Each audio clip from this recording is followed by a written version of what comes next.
Pushing people's buttons to get a reaction can actually be very good for society. But can it? Can trolling be good for society? The answer is not actually an automatic no, but it's not a yes either. The problem is a little more complicated than that.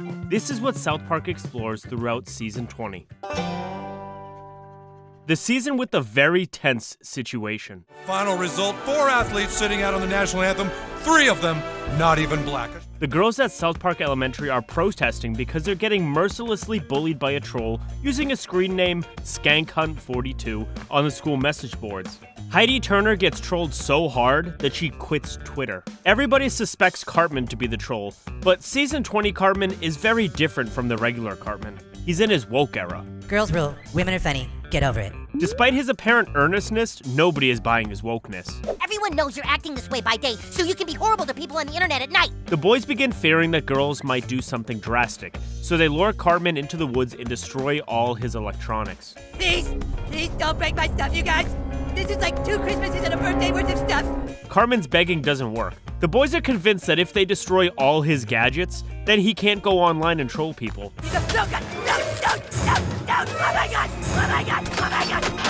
But the boys are wrong. Cartman is not the troll. So who is the troll? Everybody has a theory. Someone who probably still lives with his mother and hates himself. But the troll doesn't live with his mother. He's not some loser who has nothing better to do. The troll is actually Kyle's dad, Gerald Broflowski. He has a good job as a lawyer. In this, South Park pointing out the often ignored fact that trolling is not just a loser's game. Anybody can be a troll. 2 of the biggest trolls alive today are Donald Trump and Elon Musk.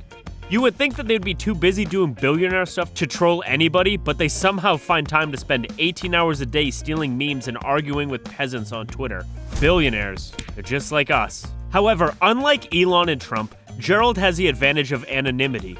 People only know his screen name SkankHunt42. This anonymity allows him to be so much nastier. Now when a guy like Gerald does something like this, the first question is always, why? Why is he so crude and nasty? Why is he photoshopping penises into women's mouths? Why?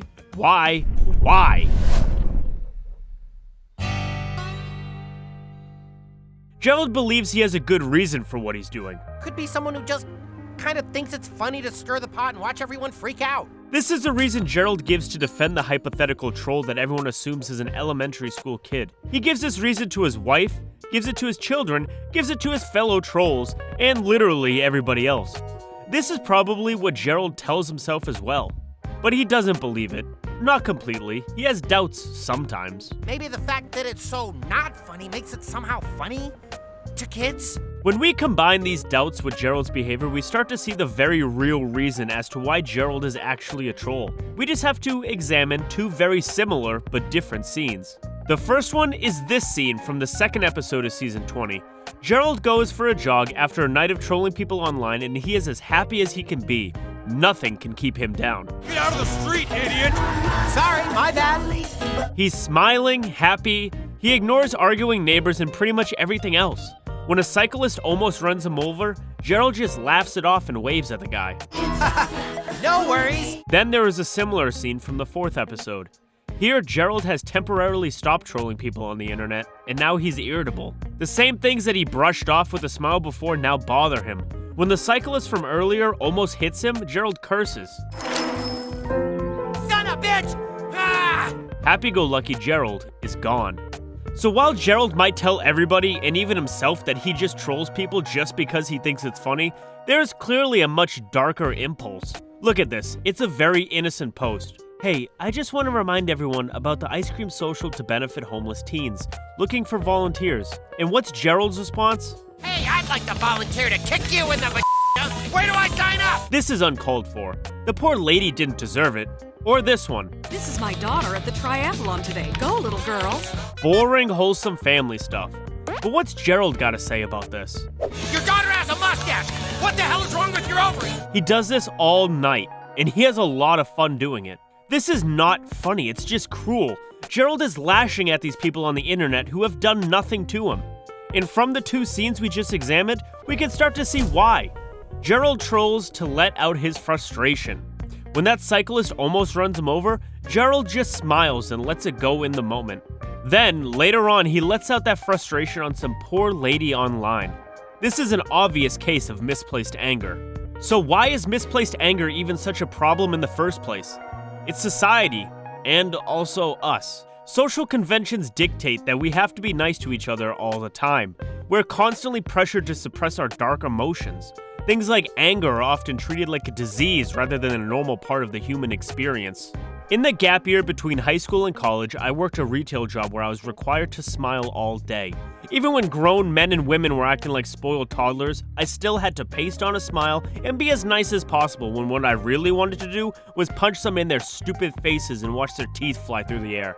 But I couldn't. I would lose my job and face an assault charge. So I sucked it up and took it, day in, day out. The customers always knew that we had to be nice to them, which just made the bad ones worse. They would aggravate you more and more because they know you couldn't do anything. Now, you've probably had similar experiences. There are things that you've wanted to do or say, but you just couldn't. Expressing negative emotions of any kind has become increasingly taboo in our society, especially in the workplace. And this doesn't make the negative emotions go away. We still feel them, we just can't express them. Anger has always been a valid response to unacceptable behavior. Even instincts like violence have their place in the human experience.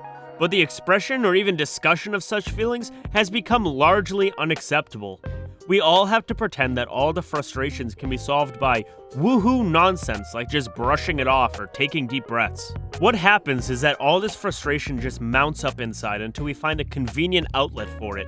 An outlet like an anonymous internet message board. That's why a guy like Gerald can be nice and smile at everyone all day, then start saying the most horrible things imaginable once he gets behind a screen. The internet is the only place where you don't have a self-censor. You don't have to suppress what you're feeling or force your thoughts through a niceness filter. This is the reason why places like Twitter, Reddit, and 4chan can be so toxic. People don't just say exactly what they think. They often exaggerate to overcompensate for all the crap they have to eat in polite society. While trolls might feel justified in taking out their frustrations on innocent people online, their actions don't just disappear into the ether. These actions can have devastating consequences. We see this with Gerald. He doesn't just make people feel bad. Those are the first-order consequences. Gerald's trolling creates a butterfly effect of second, third, and fourth-order consequences that make everybody's life so much worse. While Cartman gets blamed for his actions, Cartman gets all the electronics destroyed, which in turn gets him into a relationship with Heidi Turner. That relationship puts the toxic in toxicity and takes Heidi's life down a horrendous path. Shameless plug, but I made a video about that. There's also tension between all the boys and girls at South Park Elementary. When the trolling doesn't stop, the girls dump all their boyfriends. This leads to a gender war as Butters starts the #WienersOut movement. Events in our own world have already shown us that there are no winners in a gender war. Our entire species loses. It's a shit show all around. But the saddest and scariest consequence of Gerald's trolling comes when he picks on a website for breast cancer survivors. It's run by a Danish Olympian named Freya Ollengard.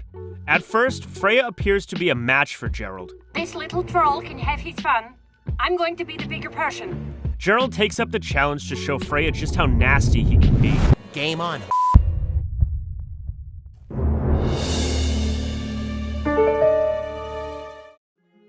Gerald's trolling is relentless. He even trolls Freya on live TV. You go, girl. You're doing great things. Don't let trolling stop you. And that is from Dr. Where'd Your Go? The interviewer is completely clueless, which makes the whole thing very funny for Gerald and very painful for Freya. Believe in yourself and don't listen to the haters. You're an inspiration. That's from Hungarian physician Dr. Kutsir Bubzov. Gerald is over the moon. He shoots, he scores! Gerald is so pleased with himself that he brags to his son Ike. I guess the troll from the school message boards is now harassing a famous Olympic athlete, and you might say she's asking for it. Other trolls copy Gerald, dogpile on Freya, and she finally can't take the hate anymore. She jumps out of an 11th floor balcony. This kind of thing has happened a lot in real life. While adults don't do it as much, a horrendously large amount of teenagers have taken their lives after being targeted by vicious and faceless cyberbullies. Gerald predictably freaks out. Oh God, oh no, oh! Despite being a grown man with a wife, children, and a job as a lawyer where he deals with the legal system every day, he seems to have forgotten that actions have consequences. And those consequences are coming for him.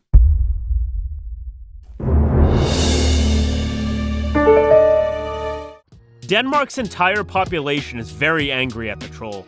They don't know who he is yet, but they intend to find him. They take the pain of losing Freya, combine it with the frustration of losing 200 wars to Sweden, and focus all of it on finding Gerald. They build a program called Troll Trace. Meanwhile, Gerald comes from shopping to find a troll's worst nightmare. There is a note under the windshield wiper of his car. Gerald Broflowski, I know who you are. For the second time in as many days, Gerald freaks out. Oh god, oh god, oh god, oh god, oh god! He learns firsthand that it is not fun to be trolled. Protocol 0. Gerald deletes his entire browsing history, deletes all his emails, destroys all his electronics, and then catapults them into a lake just to be sure. Does that do the trick? Of course not. He forgot about syncing. When he remembers and checks his son Ike's computer, he finds another email waiting for him. It says the same thing the note says. I know who you are. Meet me under the Fremont Bridge, 9 a.m. tomorrow. A terrified Gerald shows up to his meeting under the bridge expecting the worst, but he is in fact in luck. It's not Freya Ollengard's Avenging Angel. At least not yet. It's another troll. A fan. We need to talk. Gerald doesn't want to talk. He's just happy to avoid paying for his sins. Oh, thank God! The troll begs and begs, but Gerald is done with the life. Swaggins follows him home and does the whole we need to talk thing from Love Actually. Gerald tries doing normal, non-trolly things. He tries sleeping and jogging, none of it works. It's almost like trolling is an addiction. So he steals an iPad his wife got him. He had initially refused it, but he can't resist the urge to just be nasty to somebody. But Sheila catches him, which is awkward. He lies and says he was watching pizza delivery movies, but his wife knows he watches them and she doesn't care. So he lies some more and says he was watching the pissing stuff. This gets his wife worked up. Do you want me to pee on you? No! You only like watching other women pee? Because they're pretty? This is South Park pointing out the lengths troll will go to hide their online activities. They may enjoy it and justify it in 100 different ways, but they know on some level that it is wrong. They are just unleashing their anger on people who don't deserve it. So after this humiliating night, Gerald talks to the troll he's been ignoring, Dildo Swaggins. What he discovers sends him into full panic mode. While he was hiding from the internet, the Danes started working on the Troll Trace project. Its only aim is to expose everybody's browser history. Every message, every comment ever made by trolls will retroactively be given a tag with the author's name, location, and full internet history. Gerald nearly poops his pants. The Troll Trace CEO makes it very obvious what the consequences will be like. Cum ut troll. Cum ut und die. Gerald doesn't speak Danish, but Swaggins translates it for him. Come out, troll. Come out and die. Gerald knows he's cooked. Then it's over. I'm dead. But Swaggins believes there is still hope. He introduces Gerald to all the other trolls in Colorado. The Troll Trace project is not fully funded yet. We are just a few million kronas away, so please donate via the social media of your choice. The trolls decide to destroy the project before it gains enough funds to expose them, so they troll the hell out of Denmark. And it's not actually that hard. It's flatter than a pancake, and its entire population is made up of the people who are too chicken to go on Viking raids. The cool Danes conquered England. The cringe ones stayed behind to ride bicycles and pretend that rotten fish is delicious. But Gerald goes beyond that. He teaches his fellow trolls the art of trolling. Look, you don't just troll a woman with cancer to get a reaction from her. It's all about the group of people that are gonna come to her defense. This is why Gerald is so good at trolling. He thinks a few steps ahead. Not far enough ahead, obviously, or he wouldn't be in the trouble he is in now, but just far enough to create an unbelievable chaos. He knows that once he trolls a woman with cancer, people are going to defend her, and he's prepared for that. They're gonna be so self-righteous that another group of people will eventually find those people totally annoying. Gerald is basically teaching the trolls how to create grade A rage bait, which creates its own self-sustaining reaction. It's a tutorial on how to start a war. Even the trolls are shocked. That seems kind of mean. Nevertheless, the trolls do it. It's the only hope of maintaining their privacy. Coordinated trolling attempts like this are not unprecedented. They have happened several times before, actually. 4chan once helped a 39-year-old man win a Taylor Swift meet and greet contest because he wanted to sniff her hair. Taylor got creeped out and canceled the entire thing. Later on, she held a contest for schools. The schools with the most votes will get a free Taylor Swift concert on campus. 4chan got together again and made sure that the winner was the Horace Mann School for the Deaf. That was top-tier trolling and very funny. What Gerald and his buddy end up doing is the complete opposite. They just fling as much poop as they possibly can until something sticks. This strategy works beautifully. They claim that Lego was funding ISIS. This was before Denmark invented Ozempic, so it failed to attract any heavy support. Sir, public opinion of Denmark is very, very shit. The Trollface CEO, Leonard Bedrager, realizes that he can't respond. Our only choice is to go offline. You mean we have to quit the Twitter? Everything, you ignoramus! Mr. Bedrager's name is actually a big hint for what's in store for Gerald. If you're fluent in the series of barbaric grunts that pass for the Danish language, you already know what it means. If you speak a more civilized language, don't worry, you'll find out soon. Now, Gerald and his troll buddies don't know what Mr. Bedrager's name means, or what he's actually planning. This makes them celebrate prematurely. Gerald even goes back to full-time trolling. Nobody cares about your fat sister with Lyme disease. But disaster is coming. Her name is Heidi Turner. Remember when Gerald trolled her so hard she quit Twitter? Well, before she did, she had been trying to hunt down the troll. What is all this? To try and prove who the troll was, I started to look for patterns in how students used emojis. According to Heidi's emoji analysis, the dreaded troll, SkankHunt42, is not actually an elementary school kid like everybody assumed. It's a parent. Heidi shares all that research with Leonard Bedrager. With Heidi's research, the Danes narrow down the location of the troll's attack. It is a location in the middle of the United States, a place they call Colorado. Colorado?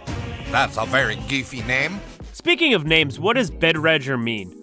It means deceived, fraud, conman, troll. His big plan is to expose everyone's entire internet history. It's just the nature of technology. If it could be used to expose the internet's history of trolls, it could be used to expose the internet history of everyone. It's kind of like a GPS chip on your phone. You can use it to navigate and check the weather, but the CIA can also use it to check exactly where you are. The city of Fort Collins, Colorado becomes the first recipient of this new innovation. Once again, if you live in the city of Fort Collins, there is a chance that all your emails and your entire internet history has been made accessible to the public. The chaos is instant. Married men get exposed for their cheating. Women get exposed for their secretly trashing their friends. Hello, MLKKK. You called my daughter R2D2. Fort Collins is burning, and Gerald realizes that it's only a matter of time before he gets the MLKKK treatment. When a helicopter and a convoy of black SUVs come for him, Gerald knows he's cooked. We have him. Subject is home. He tries to confess as quickly as he can. They're coming for me, Sheila. They know everything. About what? Everything I did online. It's over. But it's not over. We've come to ask for your help. Now it's over. Hillary Clinton wants Gerald to go to Denmark and steal the troll trace technology so she can prove she didn't lose the election. So Gerald goes to Denmark as a spy. He was given a briefcase that is supposed to detonate at exactly 9:30 and fry the troll trace servers. When the time comes, the briefcase pops open and never gonna give you up, never gonna let you down. Gerald and his troll friends have been played. The Danes knew who they were all along. Hillary Clinton and other powerful people didn't want the internet's history exposed. So they sacrificed Gerald and the other trolls, handing them over on a silver platter to placate the Danes. Once the Danes had their trolls, they wouldn't bother with anybody else's internet history, would they?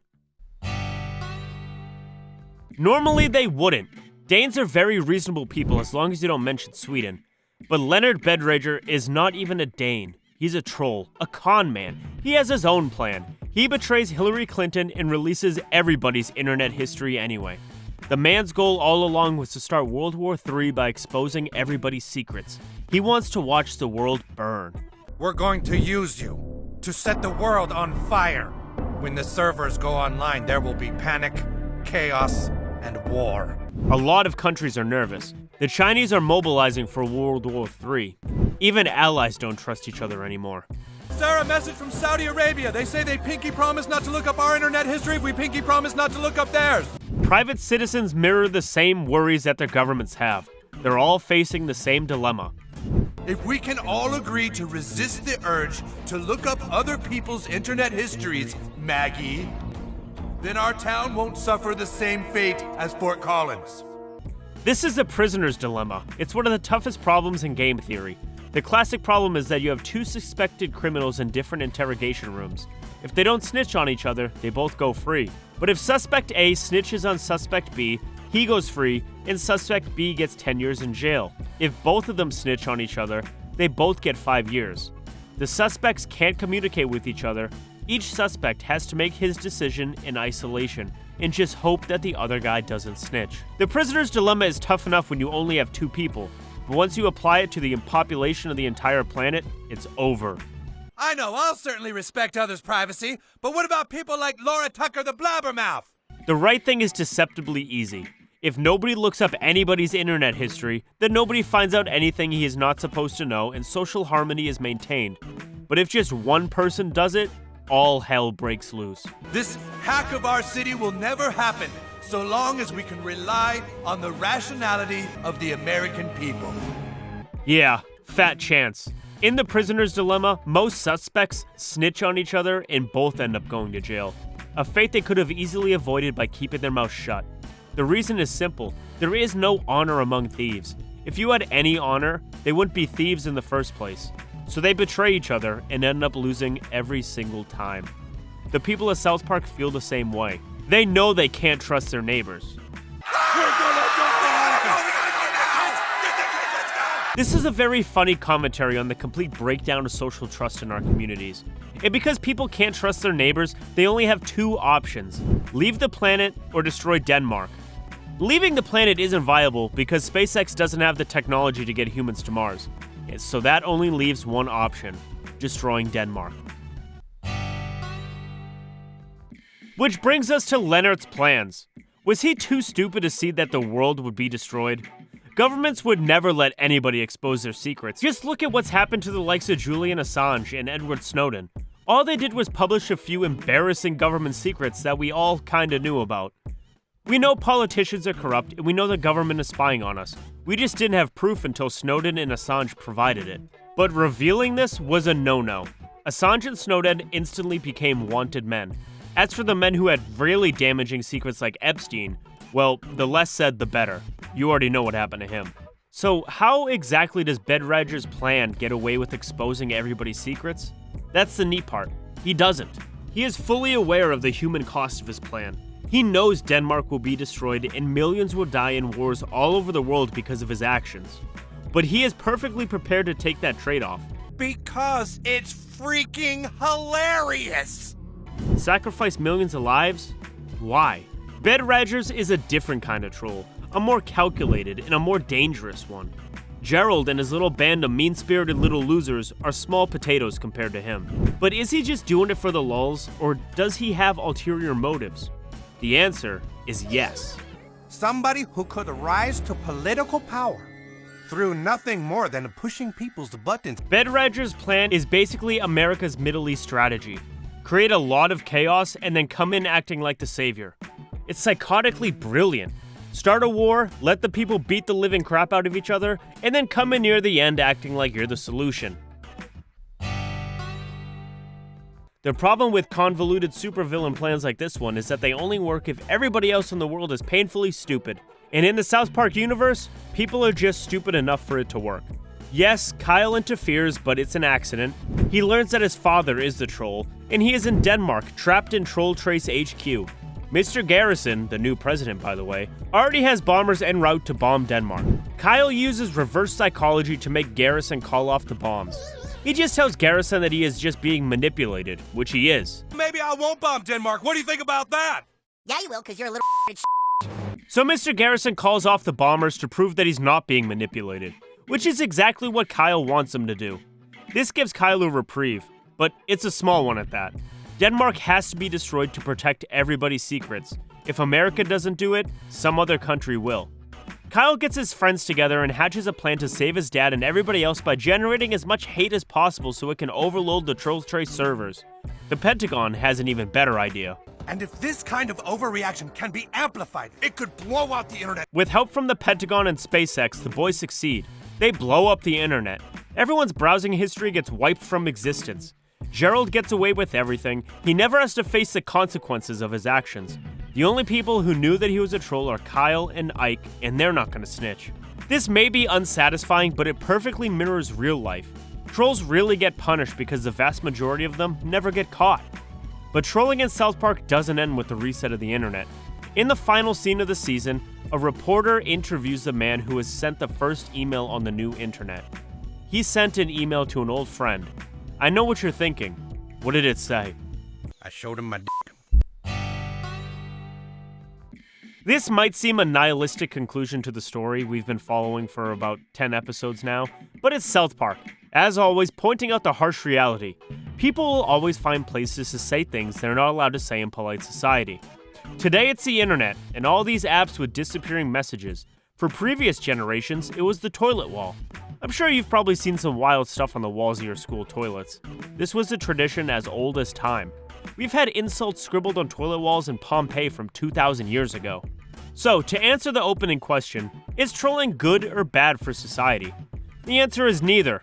Trolling is like pooping. It may be unpleasant, but it's an inescapable part of the human experience. Just like we can limit pooping in the streets and restrict it to toilets, we can limit trolling in the wrong places, but we can never eliminate it. People will always have thoughts and opinions that are considered unacceptable by polite society.